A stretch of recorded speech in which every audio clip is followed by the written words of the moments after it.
topics and opinions expressed in the following show are solely those of the host and their guests and not those of W4CY Radio, its employees, or affiliates. We make no recommendations or endorsements for radio show programs, services, or products mentioned on air or on our web. No liability, explicit or implied, shall be extended to W4CY Radio or its employees or affiliates. Any questions or comments should be directed to those show hosts. Thank you for choosing W4CY Radio.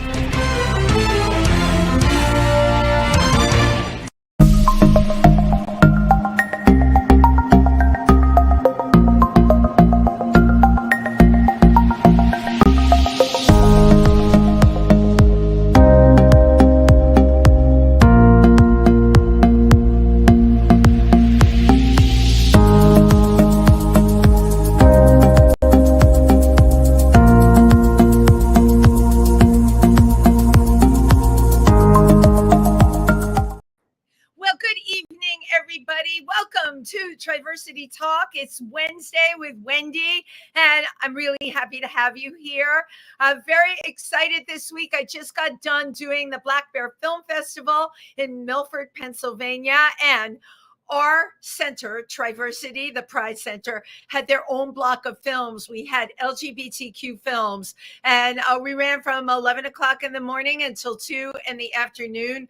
I got to meet a lot of very cool filmmakers and completely impressed. It was all shorts, but the amount of talent out there now creating films that are doing all of this independent filmmaking and really making a difference. I personally feel one of the best ways to communicate things to people is through theater and through film. And, you know, you've got a set audience and there's lots of elements in a film or in a theatrical production that people can relate to. So it is very, very fitting that tonight I would have a guest on that is very hooked into theater. As I say, there's nothing like a queer horror play so close to Halloween. This one's called Goat Blood, and a playwright is Mark-Eugene Garcia. It is a queer Mexican play, I love that, and introduces us, I hope I'm going to say this right, to a chupacabra. That's right. I think it must be like a Bigfoot or something, you know, some kind of supernatural being. So, are you ready to have your soul devoured? It's playing October 18th, 19th, and 26th at the theater under St. Mark's, which is a space I absolutely love. Please welcome playwright, actor, director, and the person that makes it all happen at the Drama Bookshop, Mark-Eugene Garcia. Hello, how are you? Hello, how are you? I'm good. I'm so excited to be here. I'm so excited to have you here. This is so great. I think, when was the last time we saw each other? At the screening for Modest Male Exposure 1? It may have been that, or it may have been Clover's screening of the murder one. Yeah, Dragged to Death. I went to that. So I just want our audience to know that we only do the finest in film work. I tell you, we all work with our friends, which is, you talk to even people that are in Hollywood, nobody is happier than when they're working with their friends. And we have quite a creative bunch that gets these films together. We really do. And I feel like if you're working with friends and you're doing what you love, and it's not work, it's just joy in creating art and having fun together and recording it. And it's been a lot of fun. And then, of course, the aftermath. We love to have these screening parties. I think Modest Exposure 1 was at Rock Bar.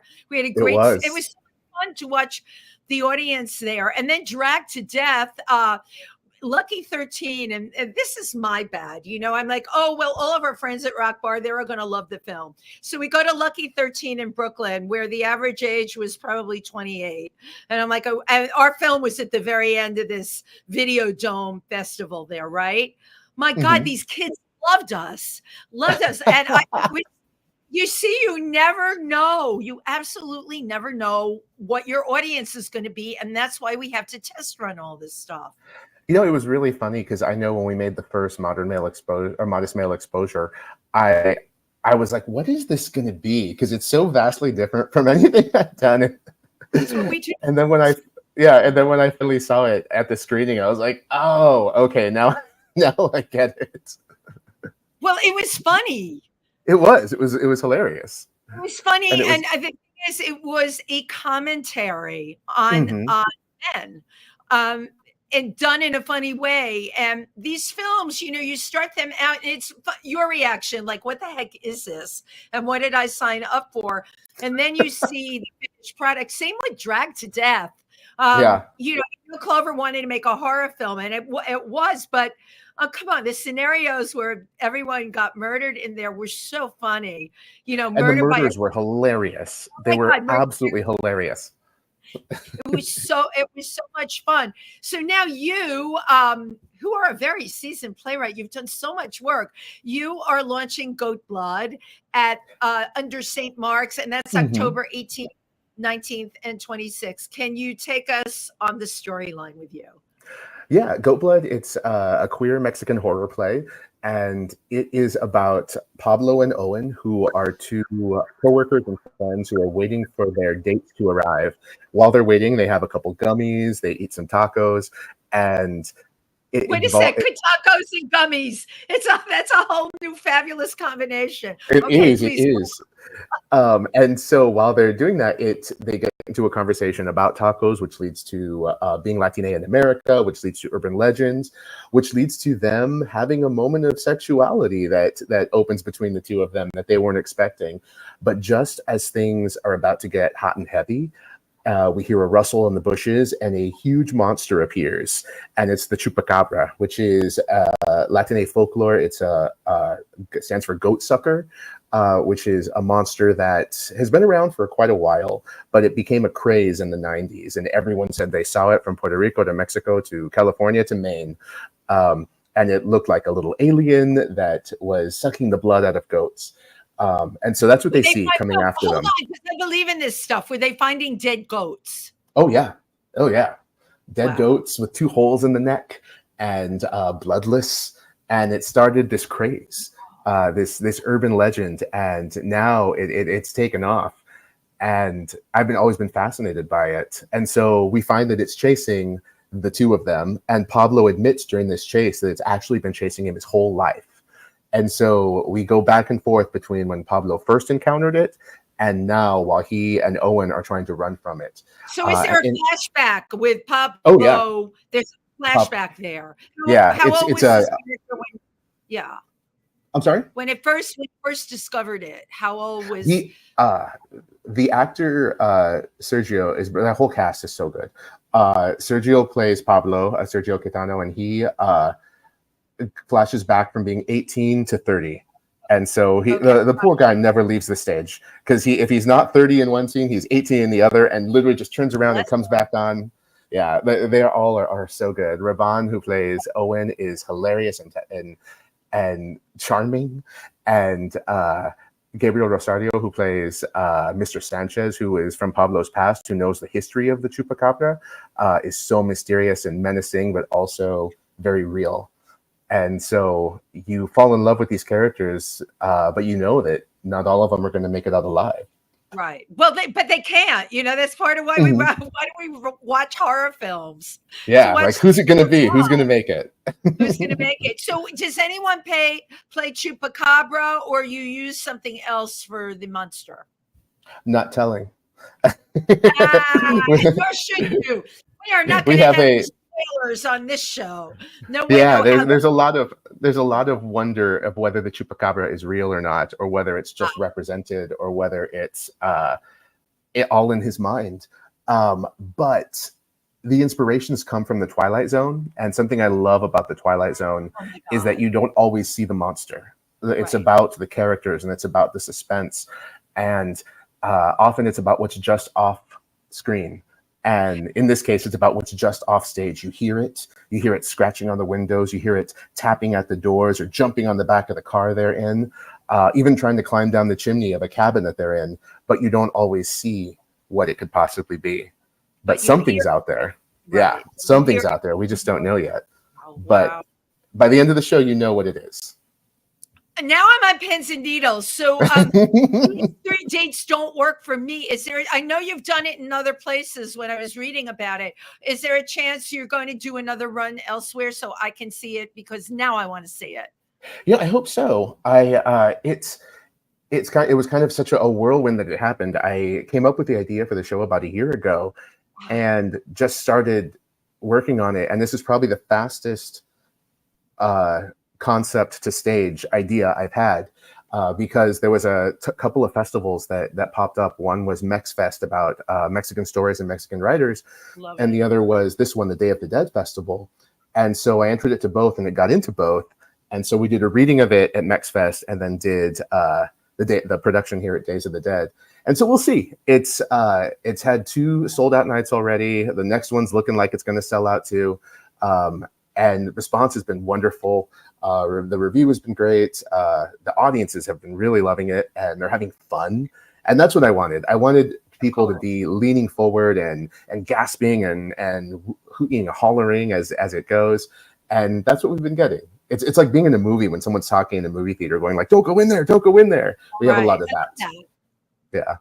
Well, this is so cool that you, first of all, it's so close to Halloween, and you've got your own scary movie. How did you get started in the theatrical industry? I started as an actor. I really loved being on stage and being part of that side of the storytelling. And how old were you when all that happened? Like, did you come out of your mother's womb? Like a lot of people on the show that, they were singing and dancing from the time they were 2. Yeah. I feel like I was always singing. I know that. I was always in the car singing. I'm sure my parents told me to shut up multiple times because I was always singing. And I had a terrible lisp, and I was singing Somewhere Out There with a thumbwhere out there. You had a lisp? Oh yeah, I had to go to speech therapy and everything. Okay, but yeah, I got to stop you there because I've had some very famous people come on with a lisp or speech impediments, and they're very famous actors now, and they had to overcome a stutter or a lisp, and they also, as kids, were bullied or made fun of because of it. Did any of that happen to you? No, and I honestly didn't know. It wasn't until like my parents would sometimes say, like, why do you sing it that way? Like, why don't you say somewhere? And I would turn around and say it the way I in my head heard it. But it wasn't until I went with a friend they had to bring a friend to a speech therapy class, like the person who was in one of the other students, and she brought me. And then while I was there, the teacher's like, I think you should stay. Ended up having to go every week. I remember in public school, because I went to public school, they would take the kids out for speech therapy. Oh my God, you're making me lisp. So you were singing Somewhere Over the Rainbow instead of Somewhere Out There from yes, as they say. Yeah, from an American Tale. But I still loved it. I still loved to sing and perform. And as a kid, and this was like probably like 5th, 6th grade on. And as I was doing that, I started to write probably in high school. I started to write stories. Already in high school, you were writing. Where did you go to high school, Mark? I'm from Southern California, so I went to school out there. But I thought, like, for me, I love to write so much, and I would go home and write. And I thought that's just what everybody did. I didn't realize that people went out and partied or did all these other things after school or hung out. I just took the bus home and started typing. And I ended up writing a whole like novel in high school. From 14 to 16 or 17. That's all I did. I would just write. Wow. And it taught me deadlines. I had people reading it. It taught me how to do cliffhangers. It taught me how to kind of create. And so I knew I wanted to do both of those things. And then as I got into college, I started experimenting with writing theater as well as performing. And then as I got older, I realized how much I really loved to write in general. And so I focused all my attention on that. And so I got into a musical theater writing school. That's my big focus. Wait, tell me where you went. I always love the schools people go to. Oh, well, I started out in California at Citrus College, and then transferred to a school in Fullerton, FJC. But then I got my undergraduate here in New York at CCNY. I saw that it was CCNY. I went to Lehman College. Oh, really? Yay. Yeah. Yes. Yeah. So, there's something to be said. I really wanted to call that out. I've had a number of people on the show that, have gone to City College. I went to Lehman College, which is the City College. It used to be Hunter College. They're great schools. They really are. And I had wanted to do my undergraduate out here or finish it out here because I wanted to meet the people I was going to work with Right. while I was studying. I didn't want to come here completely blind. I wanted to have a community already. And so I had that by going to school out here. And I highly recommend going to New York to go to school if you're going to live in New York. So you came from, the film center, right, of the United States, LA, right? So many New York actors go out to LA. What made you feel like you would be a good fit for New York? I knew I wanted to write theater, and I knew I wanted to really work in musical theater specifically. And that's New York. There's nowhere else to go. You have to be here for that. You're 100% right. Wow. Yeah. So after that, I got into the BMI musical theater workshop out here, which is specifically for writing musicals, and worked there as a lyricist as well as a librettist, a book writer. And that kind of honed the skills even more. And so while I was doing that, I was also writing plays, and that led me to this. You're like an abundance of wealth of writing and creativity and lyricists. I had Jerry Geddes on my afternoon show. Oh, wow. I know. The fact that this has been happening a lot, by the way, these are two very different shows, but I seem to have like this connection, right? That's drawing in people. There's something in the universe telling me, today was going to be Writer's Day and Lyricist Day and all these people that are doing really great theater, because it's been very challenging. The pandemic really rocked the world of theater, with Broadway shutting down, and, even our friends off Broadway productions, getting them so far, and then someone in the cast getting COVID and the whole thing being shut down. And then, the equity rules, you get shut down too many times, and you have to wait like a year. It's crazy. Yeah, it's insane. And it really just knocked the wind out of the industry. And for those of us, like, I know I got a lot done. I didn't know when we were coming back, but I promised myself that when we did come back, I was going to kick the door down with like a bunch of scripts and not have to be like, okay, now I'm going to start. So I just wrote, and I wrote so much during that time. And this was an idea partially during that time, but it didn't start to become a real play until about a year ago. Wow. It's very impressive to me. First of all, you exude positive energy, and to be able to do that on these podcasts, is not easy, because they are a one-dimensional vehicle, right? But your whole attitude and this plethora of being able to write, and I can tell you've got a gazillion ideas in you and theatrical things that are spinning around in your head. Did you inherit that from anybody in your family? Yeah, I think in a lot of ways, like my dad is very storyteller focused. I always tell him he should write, and he doesn't.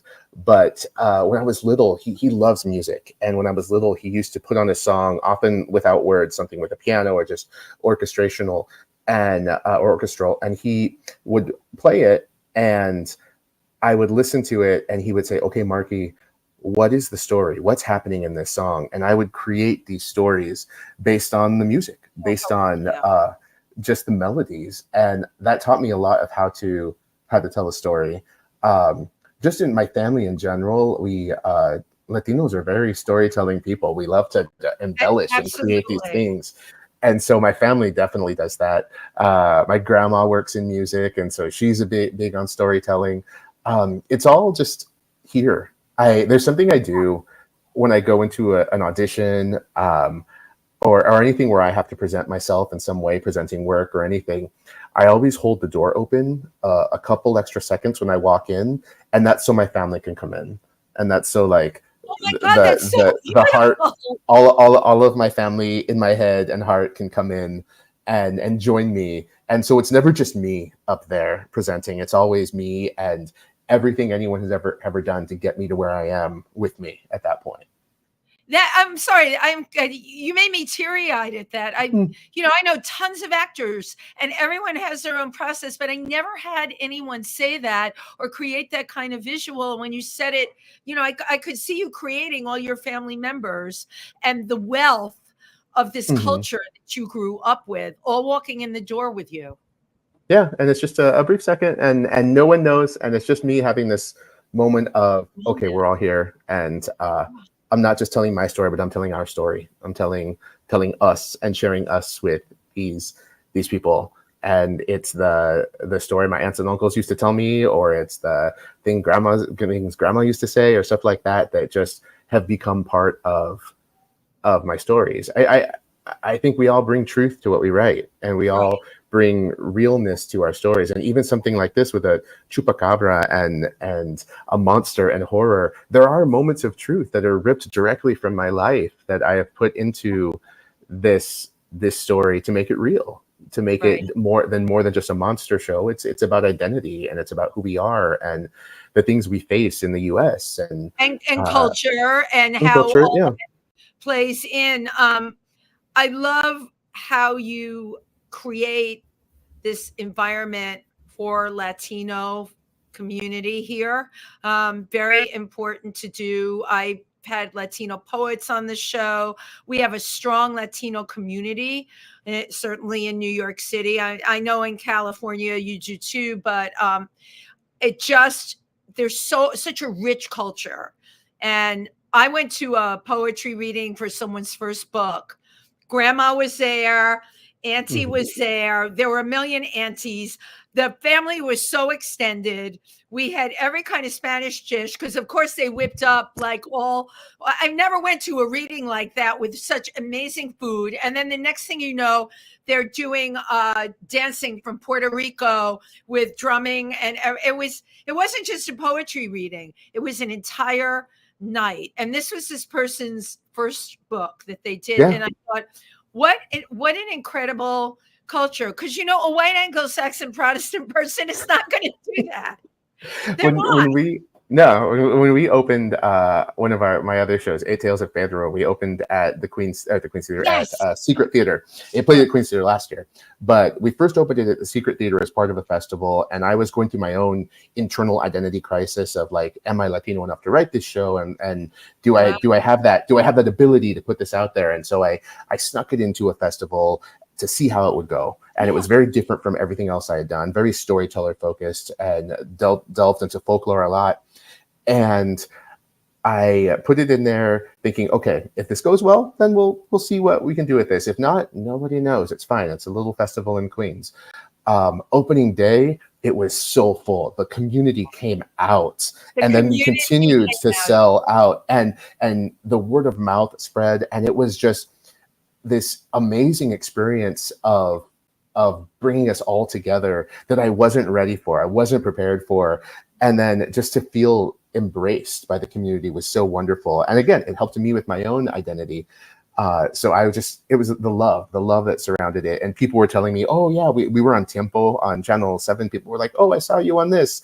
And so we all came out. I brought my family. I brought these people, and people would come back. And it was just really great. And that's been this with Goat Blood too, is that people are excited. They're excited to see the stories that people have told them growing up, or to hear the commentary about that. We talk in the show that Mexicans, especially, I'm Mexican and Honduran, love to scare their kids. Like the stories they tell are terrible. Like if you're bad, El Cucuy is going to eat you and that kind of stuff. And so we talk about that in the show. And it was interesting because we had watched another show previous in the last festival we were in that went on before ours. And she had a similar conversation with the audience about Mexicans loving to scare their kids. And I was like, that's just what we do. Yeah. We Mexicans just love to scare our kids. It keeps us in line. It's psychological warfare, but it's it brings in folklore. It brings in all of that. And there's something very special about that, because I think. Okay, but think about it. Boogeyman, part of America culture. That was, the monster under the bed. All of those were used to try and keep kids in tow. There's something really cool about taking a piece of your culture and bringing it into your kids' life. It's not a negative thing, it's like just keeps them in line. And look at how many people are at your show that want to see this about this monster, this folkloric monster. It's a great, great thing to have. Absolutely. So I wanted to ask you, you performed with Kristen Bell. Uh-oh, you froze. All right, you're a little frozen. And I guess I'm frozen to you too. We have these freezing moments that are here when we podcast, unfortunately. And hopefully we can unfreeze you, Mark. In the meantime, I will talk about some of the other things that you've done. Oh, and our guest is there. I think my producer one is trying to unfreeze him, or maybe he just got knocked off the stream. We can bring him back on. That's what we'll end up doing. In the meantime, I can talk about some of the other things that Mark-Eugene Garcia has done. And let's see, what do I have here? A new musical at the Jericho Arts Center, Unmissed Connections at Planet Connections Theater Festival.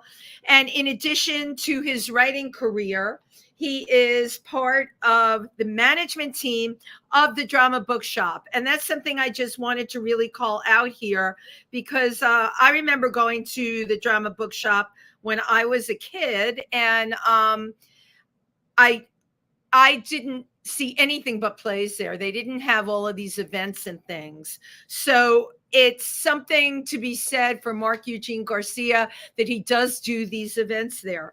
He also has a podcast that comes out of there. I think he takes the shows, these events, and then makes them into a podcast.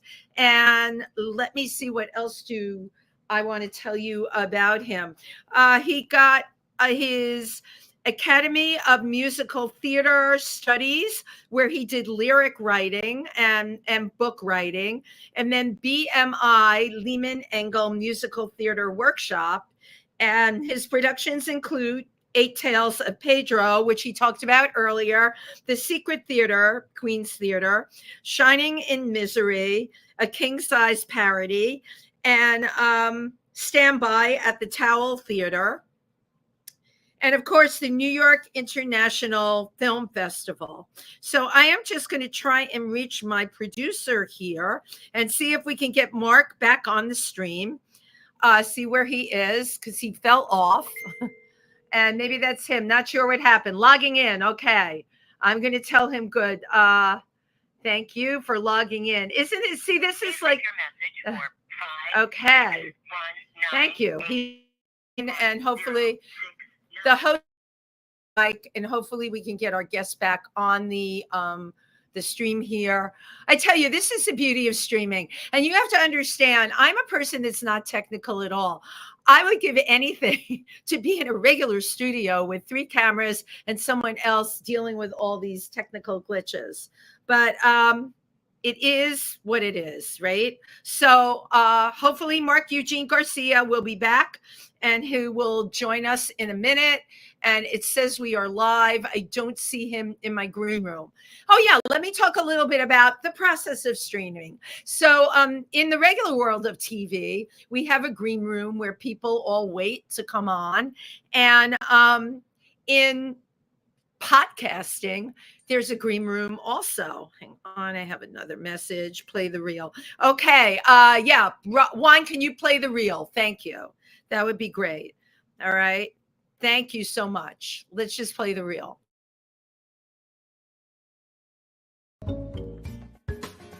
Wow. Come here, you. In high school, I was the artsy kid. I was in band, I was in theater, and that was kind of my life. Apparently, you guys decide to match shoes. That's why we're best Dr. friends. Richard Hadfield. Now, you're a doctor of what exactly now? Astrobiology, Which is? the study of life outside of the Earth. The life outside the Earth. So, little green men, is that what we're talking about here? More like little green germs. Let's use our imagination. Let's pretend for a second that I have not been paying attention. What have I, Joe Sixpack, John Q. Citizen, what have I missed here?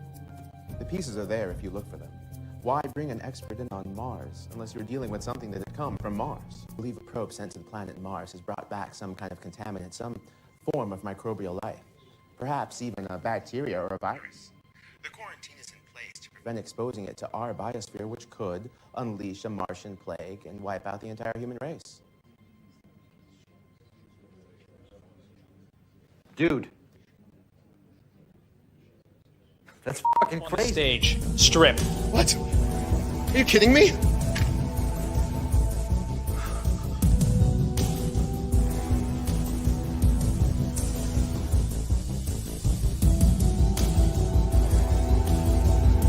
Twerk.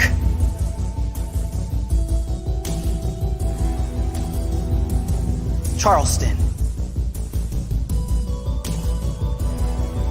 Macarena.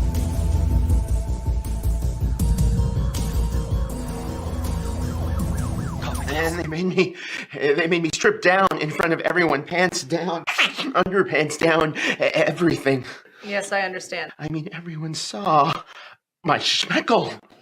Yes, I know. I was there. I saw it too. Oh, God. Now, you brought the surveillance footage with you. Yeah, yes. Here. When Joey pants me up there, that was the most humiliating moment of my life. Yes, I'm sure. Lester, stop. Stop bandaging me and put this on the big screen. That's Joey and Matt. Lovers? I think so. You think so? Well, they're not exactly monogamous, but I think they hump on a regular basis. Interesting. Then there's the third one. That's Chuck. And who's he fucking? I don't know. I think he's mostly straight. Mostly straight? What does that mean? Well, I mean, I don't go for guys myself, but I mean, in the dark, all cats are gray. You know what I mean? No. Well, as Gertrude Stein said, a mouth is a mouth is a mouth. Gertrude Stein. What I'm trying to say is getting your dick wet is getting your dick wet. Oh. All right, enough of the crap. Pay attention. Oh, God, that's me. Turn it off. Turn it off. Yeah, Lester, shut it down. I'm trying. I was really hoping that if she came to any of my rehearsals, it would not be the dance rehearsal. Safe at home with our beautiful bride. We're way off. Yeah. She was like, hey, this fat pregnant chick sucks. What are you gonna do, fire me? Who kissed the most girls? What? Really? Mark was always known for dating a lot of girls. Like, a lot. Follow-up question, who kissed the most guys? Don't look at me. Don't look at me. In high school. In high school, I didn't want to be gay, but eventually I came out to Graham. He would say, you can have anyone. And it suddenly dawned on me to tell him like my biggest secret. And I was like, no, I can't have anyone. I can't have you. I loved him. My biggest fear then was coming out. That was the first experience I had of saying those words. And Graham said, I'm your best friend, and nothing changes.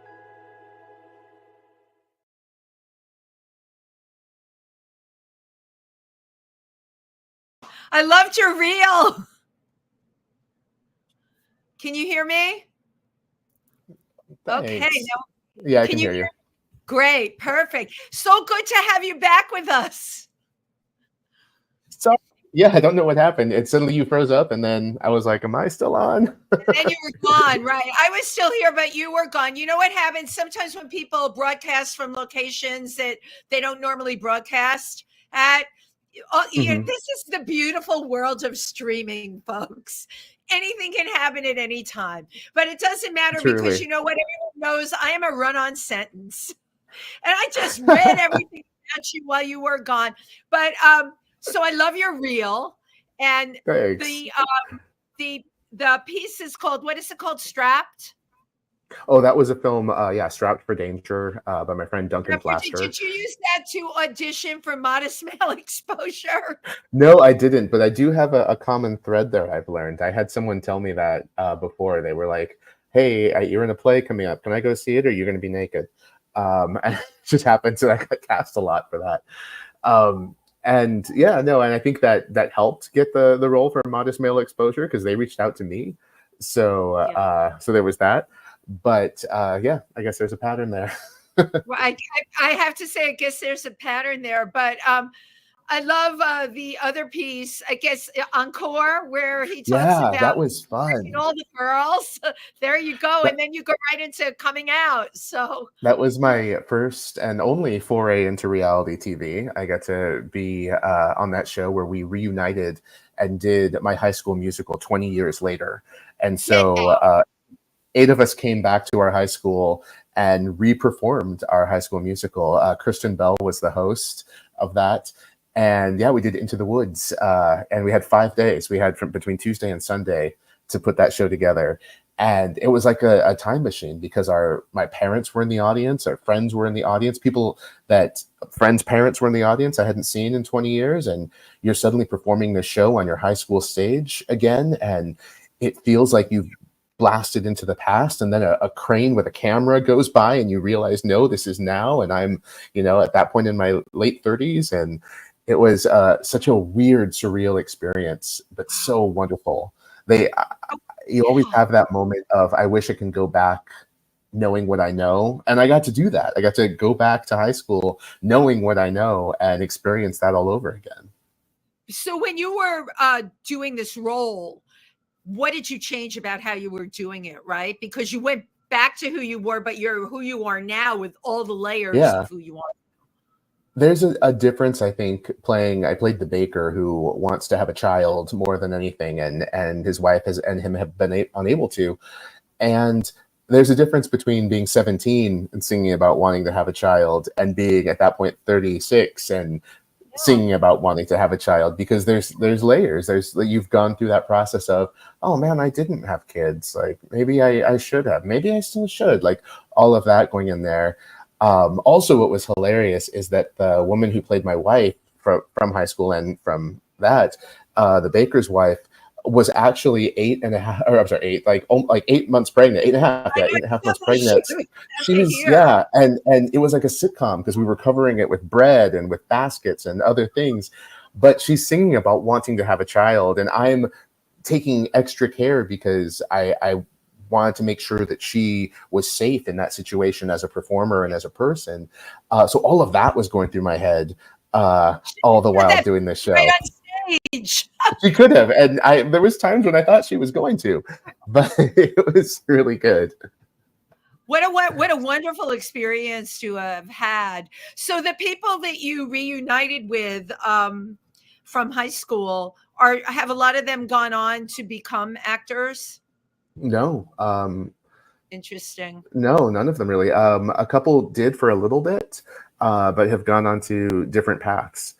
Yeah. And so I think that was part of the joy of it, is that we all were getting back into our old routines and getting back into that groove. I think that I joke that I had less screen time a lot because I was so focused. I was like, no, I'm going to prove I'm so fucking competitive. I don't know if I can cuss. I'm so competitive. And so I don't know if I was always like, I'm going to be the best one. I'm going to be the one that they're like, oh, of course he never stopped doing this. So I always had that in my head as I was going. I was self-editing a lot, I'm sure, but it was so wonderful. But you know what, Mark? It's what you are. I mean, everything about you, even during this discussion, I'm like, he's got a million plays in his head. And some people are all about the theater and live performance. And that is the total vibe that you give off. I had an acting teacher who always uses some saying, joyously communicating. You are one of those actors that joyously communicates. Even when I went by the drama bookstore that day and I said, hey, I'm Jet's friend and I want you to come on the show. And the bookstore had expanded so much from when I was last in there. You could, in the late 70s, you can imagine. Right. Mm-hmm. It was curmudgeon-y then. And you would get your little, what is the publishing? Samuel French. Skinny little Samuel French play. And I always would open them and smell them. I just like the way they smelled. I know I'm just odd that way. I like how things smell, but it's so different now. And I went in there and there was a buzz and there was an energy, and I knew who you were immediately. And it's just really wonderful to see what's happened with the drama bookshop. I didn't even know they were having readings there. Jed Ryan, of course, was going to them and he's like, oh, you need to check these out. And Mark-Eugene Garcia runs all of these readings over there. It's really great. You hosted my friend Maria Connor. Yes, I love Maria. Mm-hmm. We all love Maria. I was talking about Maria on my other show today. You can't land Maria. That's the only thing. She's so busy and she's everywhere, but we do manage to land her for things. I absolutely adore her. And I love her book, Girl Shock. And very talented, again, another very talented performer. So when did the drama bookshop become such a really upscales. It's great. It's a very inviting place. When did it change? I think when we reopened in June 2021, post-pandemic, we were supposed to open the year of the pandemic, and that didn't happen, and so we opened later. But it kind of got a upgrade looks-wise, but also I think a lot of it is the staff. Like, everyone is so knowledgeable, and we come at it with all of these different stories. And so when people come asking for recommendations, or when people come asking for specific things, we're there to guide them and to show that, okay, you know, you're used to seeing this on stage, but have you thought about this? Have you thought about this type of character or this type of story? And it's exciting. It's exciting to see someone light up when they're not used to seeing themselves on stage or seeing themselves represented and saying, oh, this is who I am, and I don't think there's any parts for me. And you're like, well, let me tell you, and come back with the whole thing of stacks. Wow. Yeah, it changes, because I think theater is changing, and who we see on stage is changing for good. For it's opening up and showing us all of these stories and all of these people, and really working at being truly diverse. I mean, it's not there yet. I don't know if it'll ever be as current as the times. It's trying, but it's working really hard. And I think that we're doing our part for that. And that's something that we take into the events as well. I try to pick events that showcase different aspects of theater and invite those authors in and do a talk back. And we record them for our own podcast, The Drama Book Show. And it really just helps expand that community. I've always wanted to be a safe space for people. Yeah. I had a wonderful one growing up in California, a coffee house that I loved going to. And I always wanted that. And I was never able to find that until the Drama Bookshop. And now I look and people come and ask if they can work there. They'll come up and say, oh, this is somewhere I feel safe and I would love to work here. And I'm like, we're not hiring right now, but please keep coming. Please keep coming and feeling safe here, because that's what I want. I want to create that place where you can find yourself and see yourself and be you. So that 25 years where I didn't go there, when did it stop being that dark little space and burst into this? I'm like on a time warp here with you, because every acting class I took, I was always over there. I have like such a collection of plays for, that I have been in, or audition monologues. That's a biggie. When did it really morph into this whole other thing? I think it's been slowly doing that for years. I think that the community has really made it what it is. It's not just us. It is the people who come there and who are part of the community, whether they're on Broadway or performing in a community theater somewhere else out of state or so on. Like, they all want to be storytellers, and they all want to be part of something. Yeah, they want to. And so, yeah, I think that this is a place where they can do that. How do you think Broadway is going to fare in the future versus off Broadway? A lot of the coolest stuff that I see, and it's not just because my friends are doing it, but there's so much great stuff out there now, and a lot of it's off Broadway. And I guess the line of differentiation is who can get financial backing and who can't. That seems to be, to me, what it boils down to. I'd be curious about your opinion. Yeah, I think that a lot of theater in New York is so wonderful that because there is so much of it and so many possibilities. Broadway is great, and you do get that wonderful backing and that ability to tell grand stories.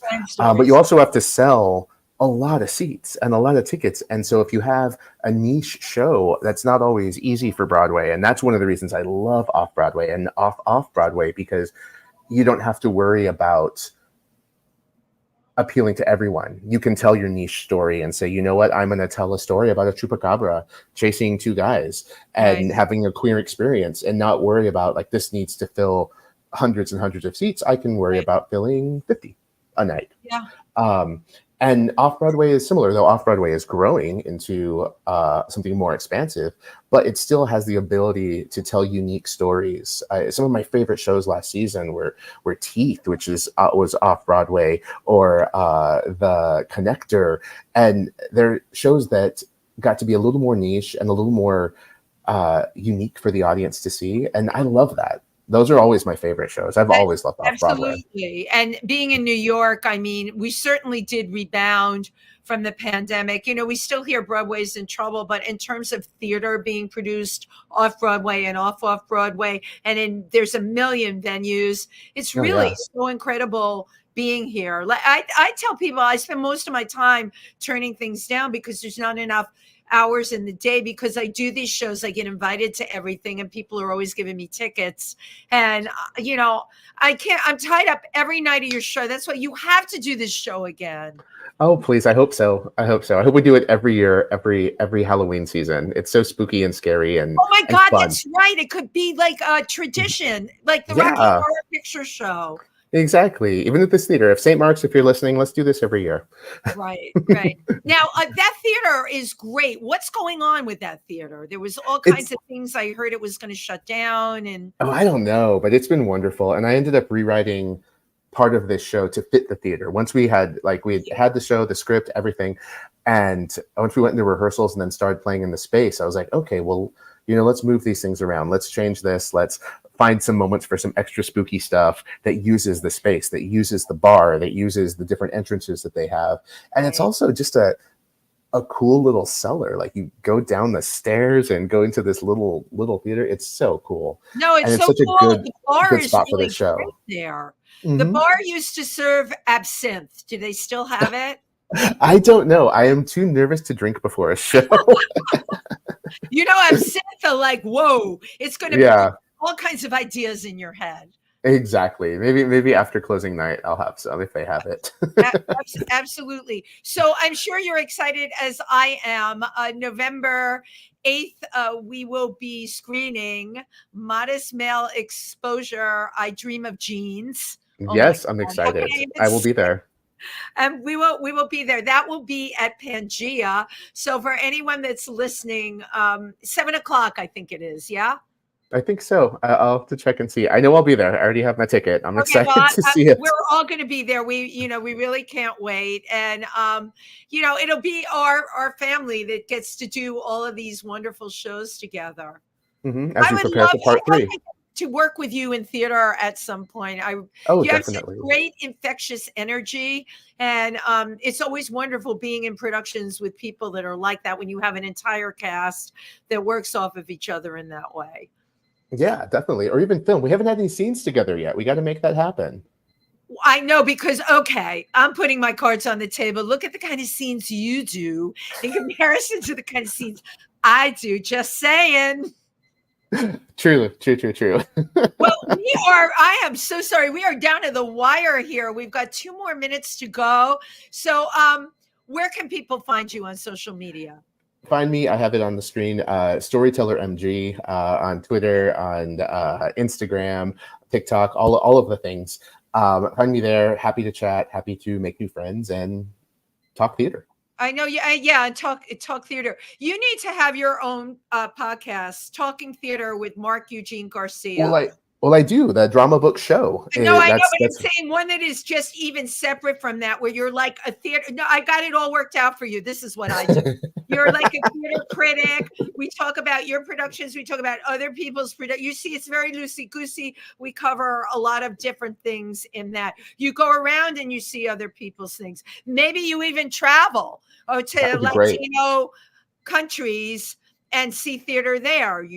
I've got this all worked out from you. This is all in my head. You're my new manager. I love it. I'm your manager. I'm right.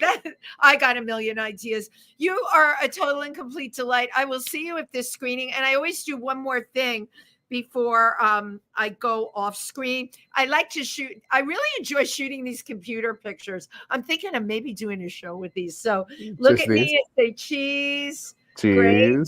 Queso. And one more. Great. Thank you so much. Thank you so much. Good luck with the next shows, and I'm just excited for you. One more question before you go. What are you going to be for Halloween? I'm working, but I'm also going to see a play that night, so I don't know if I'm dressing up yet. I might dress up as the bookworm at our store, the big display of books. I did that a few years ago, and I have it in my office, so I may wear that for the day. A bookworm. A book is such a fabulous Oh my God, that's great. Well, I'll be looking out for a bookworm on Halloween. Thank you, Mark-Eugene Garcia. Best of luck Thank with you. Thank everything. you. Thank you to everybody who tuned in tonight. See you next week. Bye-bye.